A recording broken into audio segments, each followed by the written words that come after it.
38 feet by 38 fit জায়গার মধ্যে 5টি বেডরুম, 4টি বাথরুম, একটি স্টোর, একটি কিচেন রুম, একটি ড্রয়িং কাম ডাইনিং রুম দিয়ে এই বাড়ির প্ল্যান সাজিয়েছি। মাত্র 1480 স্কোয়ার ফিট জায়গার মধ্যে 3 দোতলা ফাউন্ডেশন দিয়ে একতলা কমপ্লিট করতে সবকিছু মিলিয়ে মাত্র 24 লক্ষ টাকা লাগবে। প্রিয় বন্ধুরা, আজকের এই প্রজেক্টে আমরা যেটি দেখব কিভাবে আমরা স্ট্রাকচারাল ডিজাইনটা করেছি, কতটি কলাম দিয়ে, মাত্র 16টি কলাম দিয়ে আমরা বাড়িটি করেছি সেটি আপনাদেরকে দেখাবো ইনশাল্লাহ। বাড়িটির এক্সটেরিয়র ডিজাইন, বাড়িটির টপ ভিউ, বাড়িটির 2D ফ্লোর প্ল্যান এবং এস্টিমেটিং এন্ড কস্টিং সবকিছু আমরা একসাথে আপনাদের কাছে ইনশাল্লাহ ভেঙে ভেঙে দেখানোর চেষ্টা করব। সো না টেনে অবশ্যই ফুল ভিডিওটি দেখে থাকবেন।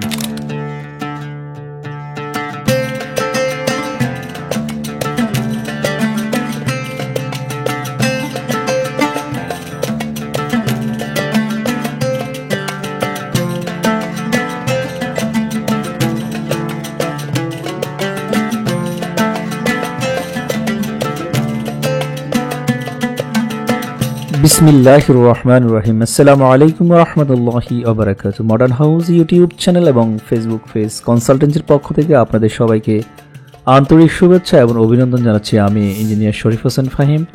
আজকের এই প্রজেক্টটি আমরা করেছি কামরুল হাসান নামে দেবিদ্দার কুমিল্লার এক ভদ্রলোকের জন্য। উনি আমাদের ইউটিউব চ্যানেল থেকে নাম্বার নিয়েছেন, আমাদেরকে রিকোয়ারমেন্ট দিয়েছেন, আমরা ওনার রিকোয়ারমেন্টের অনুযায়ী কাজটি করার চেষ্টা করেছি। প্রিয় বন্ধুরা, আপনারা দেখতে পাচ্ছেন এই বাড়িটি আমরা খুবই সুন্দর এবং নান্দনিকতার ছোঁয়া দিয়ে সাজিয়েছি। সামনে কিন্তু বাথরুম রেখেছি এবং আপনার ইভেন আমরা ব্যালকনিও রাখার চেষ্টা করেছি। দেখুন এক্সটেরিয়র ডিজাইনটা কতটা নান্দনিকভাবে আমরা সাজানোর চেষ্টা করেছি। বারান্দার মধ্যে আমরা বক্স দিয়ে দিয়েছি, কালার কম্বিনেশনটা আমরা খুবই চমৎকার করার চেষ্টা করেছি। আমরা যখনই বাড়ি করি ব্যবহার উপযোগী আমাদের ক্লায়েন্টদেরকে দেওয়ার জন্য চেষ্টা করে থাকি। কামরুল হাসান সাহেবের জায়গাটা ছিল একটু এলোমেলো, বাট আমরা সেটাকে অনেক রিভাইজ করে অনেকভাবে ডিসিশন নিয়েই আমরা একটা পর্যায়ে আসছি, একটা ফর্মুলা দাঁড় করিয়েছি। দেখুন আমরা চেষ্টা করেছি ওনার 4টা টয়লেট যাতে 38 ফিট বাই 38 ফিটের জায়গার মধ্যে অ্যারেঞ্জমেন্ট করা যায় সেই দিকটা চিন্তা করে। হয়তো ভদ্রলোক একটা টয়লেটকে আপনার হয়তো স্টোর বানাই ফেলতে পারে, সেটা ইন ফিউচার দেখা যাবে। দেখতে পাচ্ছেন বাড়িটির ফ্রন্ট সাইড খুবই সুন্দরভাবে আমরা জানালার মধ্যে আপনার সিরামিক্সের ব্রিক বলেন অথবা টালিটিন বলেন সেটাও রেখেছি আমরা। প্রিয় বন্ধুরা, এই বাড়িটি হচ্ছে আমরা একদম দোতলার ছাদ থেকে দেখতে পাচ্ছি। সামনে আমরা লোভার রেখেছি, বসার ব্যবস্থা করে দিয়েছি। দেন হচ্ছে ছাদের মধ্যে আমরা পেভমেন্ট টাইলসের ব্যবস্থাও রেখেছি। আপনাদের কাছে উদাত্ত আহ্বান জানাবো, একটি বাড়ি যখন করবেন চিন্তা করবেন অবশ্যই বাড়ি করার পূর্বে একটি পূর্ণাঙ্গ ড্রয়িং বই হাতে নেবেন। শুধু একটি প্ল্যান দিয়ে, ফ্লোর প্ল্যান দিয়ে একটি বাড়ি করলে আপনি হয়তো ইট বালু রড সিমেন্ট দিয়ে বাড়ি করতে পারবেন, হয়ে যাবে, কিন্তু এই বাড়ির যে একটা সৌন্দর্য, যে বাড়িটি ইকোনমিক্যাল এবং টেকসই হওয়ার কথা সেটা কিন্তু আপনি পাবেন না।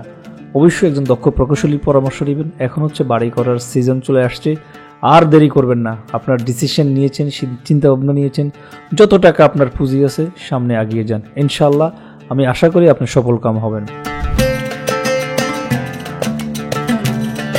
আমরা বাড়িটির দেখতে দেখতে আমরা এক্সটেরিয়র ডিজাইনটি শেষ করেছি। এখন আমরা বাড়িটির টপ ভিউ দেখতে পাচ্ছি। প্রিয় বন্ধুরা দেখুন, আমরা ছাদ মানে বাড়ির ছাদ খুলে ফেলছি। খুলে ফেলার পর আমরা দেখতে পাচ্ছি কোথায় আমাদের ফার্নিচার বসবে, কোথায় খাট বসবে, কোথায় আপনার ওয়াল ক্যাবিনেট বসবে, টাইলসগুলো কীরকম থাকবে, আমাদের সব কিছু আমরা কিন্তু অ্যারেঞ্জমেন্ট করেছি। কোথায় আপনার ফ্যানটা মুভিং করবেন, মানে আপনার হচ্ছে বাড়ি করার পূর্বেই আপনার বাড়ির সব কিছু কিন্তু হাতে পেয়ে যাচ্ছেন। তাহলে এটা সৌন্দর্য নয় কি? আপনার সব কিছু দেখতে পাচ্ছেন, আপনার বাড়ির রুম কত সাইজ হচ্ছে। এখানে আমরা 5টার বেডরুম রেখেছি, সামনে 2টি বেডরুম, পিছনে 3টি বেডরুম, এক পাশে 2টি টয়লেট রেখেছি। সামনে বেডরুমের সাথে 2টি করে অ্যাটাচ টয়লেট আছে, 2টি করে বারান্দা আমরা রেখেছি। কারণ জায়গাটা আমাদের নাই কিন্তু রিকোয়ারমেন্টটা বেশি, তো আমরা চিন্তা করছি যে আমাদের রিকোয়ারমেন্টটাকে আগে প্রায়োরিটি দেওয়া হোক। কিচেন রুমটা আমরা দেখতাম, একদম জুম ইন করে আপনাদেরকে দেখাচ্ছি। প্রিয় বন্ধুরা, এখন হচ্ছে বাড়ি করার সিজন। আপনারা যারা বাড়ি করবেন চিন্তা করেছেন, আর সময় নষ্ট না করে অবশ্যই যেহেতু মনে মনে স্থির করেছেন আপনার যে পুঁজি আছে পুঁজি দিয়ে ইনশাল্লাহ একটা ড্রয়িং প্রণয়ন করেন। ড্রয়িং করার পরে ইনশাল্লাহ ওই ড্রয়িং আপনি হাতে পাবেন, কন্ট্রাক্টরকে দেখাবেন, কন্ট্রাক্টরের সাথে টার্ম অ্যান্ড কন্ডিশনে চুক্তিপত্রে আবদ্ধ হবেন। কিভাবে সেই কাজের কোয়ালিটি কন্ট্রোল করবেন, কিভাবে সেই কাজটাকে শেষ করবে, তাকে পেমেন্ট কন্ডিশনটা কেমন হবে কন্ট্রাক্টরের সাথে। কারণ আমাদের কন্ট্রাক্টর সাহেবরা কাজ করবে, মাঝপথে গিয়ে আপনাকে বিপদে ফেলে দিবে। সেই জিনিসটা থেকে আমি আপনাদেরকে বলবো সতর্ক থাকার জন্য। কারণ আপনি কাজ করবেন, কাজ করার পূর্বেই আল্লাহ রাসূল বলছেন কিন্তু তোমরা যখনই কোনো কিছু ক্রয় বিক্রি করবে অবশ্যই তোমরা লিখিত রাখবে। সো একটি চুক্তিপত্র করে কন্ট্রাক্টরের সাথে কাজটা শুরু করবেন। যেহেতু আমাদের ড্রয়িং অনুযায়ী তো আমাদের ড্রয়িং এরকম, তুমি আমাদেরকে এরকম ড্রয়িং অনুযায়ী কাজ বুঝিয়ে দিবে। এই অ্যাডভাইসগুলো আপনাদেরকে দিচ্ছি এই কারণে, যাতে আপনারা কাজ করতে গিয়ে ব্যাক পেতে না হয়। আপনার কষ্টের টাকা যাতে আপনি একটি শ্রেষ্ঠ বাড়ি করতে পারেন, আপনার জীবনের শেষ সম্বল দিয়ে যাতে একটি সুন্দর নান্দনিক পরিবেশ বান্ধব আধুনিক ভূমিকম্প সহনশীল বাড়ি করতে পারেন, সেদিকটি মাথায় রাখবেন। আমাদের আছে একজাক দক্ষ প্রকৌশলী আপনাদেরকে সবসময় সহযোগিতা করবে ইনশাআল্লাহ বাড়ি করার ক্ষেত্রে। প্রিয় বন্ধুরা, আমরা বাড়িটির 2D ফ্লোর প্ল্যান আপনাদের কাছে দেখাবো। এখন খেয়াল করে দেখুন, একটু মনোযোগ সহকারে দেখার চেষ্টা করবেন, যেহেতু আসছেন একটু আপনার প্রয়োজনে, যেহেতু বাড়ি করবেন নিজের প্রয়োজনে একটু দেখে থাকবেন ইনশাআল্লাহ। ফার্স্ট টাইম হচ্ছে আমরা একটি ফোর্স থাকবে, স্টেয়ার দিয়ে বিল্ডিংয়ের ভিতরে প্রবেশ করব। একটি ডাইনিং রুম থাকবে, আপনারা ডাইমেনশন দেখতে পাচ্ছেন। একটি ডাইনিং রুম থাকবে, পিছনে 3টি বেডরুম আমরা রেখেছি। দেখেন 12 feet by 12 feet, 12 feet 4 by 12 feet, 12 feet by 12 feet, 3টি বেডরুম আমরা রেখেছি। সামনে 2টি বেডরুম 14 ফিট 8 বাই 12 ফিট করে 2টি বেডরুম রেখেছি। একটি স্টোর রেখেছি 8 ফিট বাই 4 ফিট 6, একটি common toilet 8 feet by 4 feet, একটি kitchen 7 feet by 8 feet 11, almost 9 feet আমরা রেখেছি। ডাইনিং রুমটা 21 ফিট 4 বাই 9 ফিটের রেখেছি আমরা। সামনে যে আমরা রেখেছি দেখুন 2টা টয়লেট, একটা হচ্ছে 6 ফিট বাই 3 ফিট, আরেকটা হচ্ছে ব্যালকনি 8 ফিট 3 বাই 3 ফিট, আরেকটা ব্যালকনি 8 ফিট 3 বাই 3 ফিট, আরেকটা টয়লেট 6 ফিট বাই 3 ফিট। আপনারা কোশ্চেন করতে পারেন যে ব্যালকনির মধ্যে আমরা কেন টয়লেট দিয়েছি। আসলে আমাদের এই জায়গাটা খুবই লিমিটেড, 38 ফিট বা 38 ফিট জায়গার মধ্যে জায়গাটা লিমিটেড থাকার কারণে আমাদের রিকোয়ারমেন্টটা হচ্ছে বেশি, সেই কারণে আমরা বারান্দাটাকে 50% ইউজ করেছি।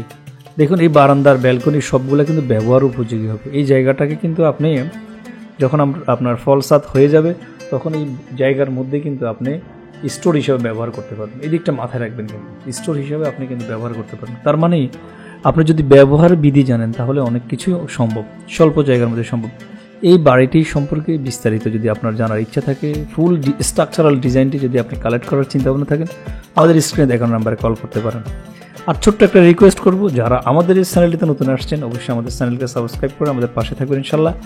আপনাদের উৎসাহ উদ্দীপনা পেলে আমরা আরও সুন্দর সুন্দর ডিজাইন করবো। এই বাড়িটি খুবই চমৎকার একটা ডিজাইন, খেয়াল করে দেখেন 1480 স্কোয়ার ফিটে 5টি বেডরুম, খুবই চমৎকার একটা ডিজাইন। একদম সব কিছু কিন্তু আমরা অ্যারেঞ্জমেন্ট করেছি, স্টোর বলেন, টয়লেট বলেন, কিচেন বলেন, ব্যালকনি বলেন, বেডরুম বলেন, খুবই কিন্তু বড় সড়ো করে রুমগুলো আমরা রেখেছি। এই ডিজাইনটা খুবই ফেভারিট, খুবই একটা ফেভারিট ডিজাইন আপনাদের জন্য নিয়ে আসছি। প্রিয় বন্ধুরা, এই বাড়িটি সম্পর্কে যদি বিস্তারিত জানতে চান আপনি স্ক্রিনে দেখুন নাম্বারে কল করুন। চলুন আমি আপনাদের কাছে এস্টিমেটিং অ্যান্ড কস্টিং শিটটি দেখিয়ে আসি। প্রিয় বন্ধুরা, আমরা কামরুল হাসান ভাইয়ের জন্য যে বাড়িটি করেছি 1480 স্কোয়ার ফিট জায়গার মধ্যে, আমরা কিন্তু কলাম পর্যন্ত কাজ করতে ভদ্রলোকের। খেয়াল করে দেখেন ইটের সোলিং, মানে মাটি কাটার পরে ইটের সোলিং করবে, ফুটিং ঢালাই করবে, short column, long column, grade beam, 10 ইঞ্চি ইটের গাঁথনি, ইটের মশলা, সিঁড়ি ঢালাই। এই সিঁড়ি ঢালাই করতে যে রড লাগবে, ফুটিংয়ের যে রড, কলামের যে রড লাগবে, গ্রেড বিমে যে রড লাগবে, এই সব কিছু মিলিয়ে দোতলা ফাউন্ডেশন দিয়ে একতলার কলাম পর্যন্ত কাজ করতে 6,04,000 টাকা লাগবে। ছাদ পর্যন্ত কাজ করতে ওনার ভদ্রলোকের ছাদ এবং ভীমে 4,99,000 টাকা লাগবে।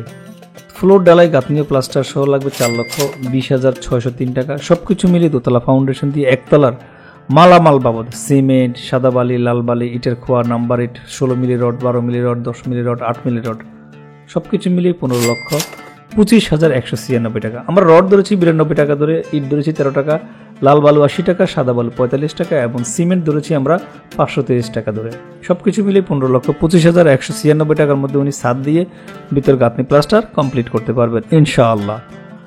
আমরা ফিনিশিং আইটেমের জন্য নিয়ে আসছি ভদ্রলোকের এই বিল্ডিংটির মধ্যে ফিনিশিং আইটেমের কাজ করতে ওনার যাবে আর 10,94,000, অলমোস্ট 11 লক্ষ টাকা।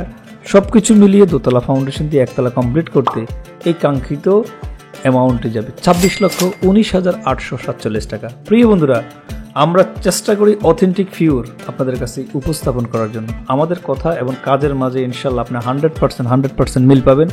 আমরা এমন না আপনাদেরকে উৎসাহ দিয়ে নামিয়ে দেবো মার্চপথে, না, আমরা আপনাদেরকে নিয়েই নৌকায় নদী পার হব। ভালো থাকবেন, সুস্থ থাকবেন, দেখা হবে নেক্সট কোনো ভিডিওতে। আসসালামু আলাইকুম ওয়া রাহমাতুল্লাহ।